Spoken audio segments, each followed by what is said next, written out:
Hi, my name is Anna Holland, and I'm here today to take you on a tour of teen court. This is what a usual Mecklenburg County teen court or courtroom looks like. These are the benches where if they're observers or the family of the defendant will sit. This table is where the state sits. The state are those teen attorneys who defend the state during the case. They question the defendant and try to persuade the jury to give the defendant a harsher punishment. This is where the defense sits. The defense sits here with the defendant, and they question the defendant once they're on the stand to try to persuade the jury to give them a lesser punishment. This is the witness stand. This is where the defendant sits when he or she is being questioned. First, the defendant is sworn in by the judge to tell the truth, and then they sit here while they are questioned by the attorneys. A special part about teen court is that the jury gets to question the defendant as well. Now we'll head over to where the clerk and bailiff sit.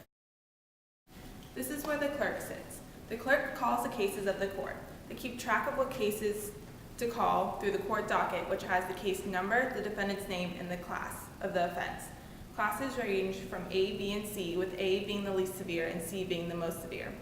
The clerk gives 2 oaths. The oath of confidentiality, which is given to the whole courtroom, which says that they will not in any way tell what happened in today's proceedings, and the oath of office, which is given to the jury, saying that they will well and truly try the case. This is where the bailiff sits. The bailiff is in charge of keeping order in the court.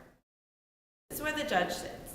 The judge is the only adult who is active in the proceedings of teen court. The judge questions the defendant and approves the teen juror's sentencing. This is where the teen jury sits. The jury is comprised of defendant and volunteer jurors. The defendant jurors are those who are here as past defendants and as part of their sentencing. The volunteer jurors, like myself, are here to participate in our judicial system.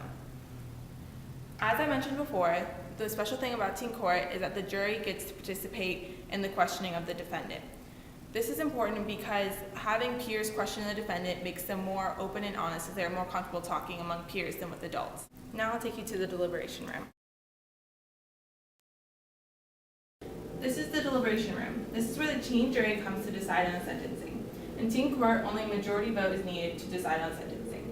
First, the teen jury will select a jury foreman, who is the leader during the deliberation. Then, the jury will go through choosing a sentencing, which is comprised of 3 things. First is a constructive sentencing, which is unusual unlike different courts.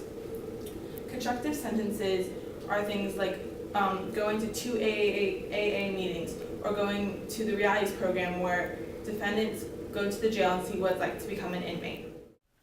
Well, that's it for our tour of teen court. Thanks, and I hope you enjoyed it.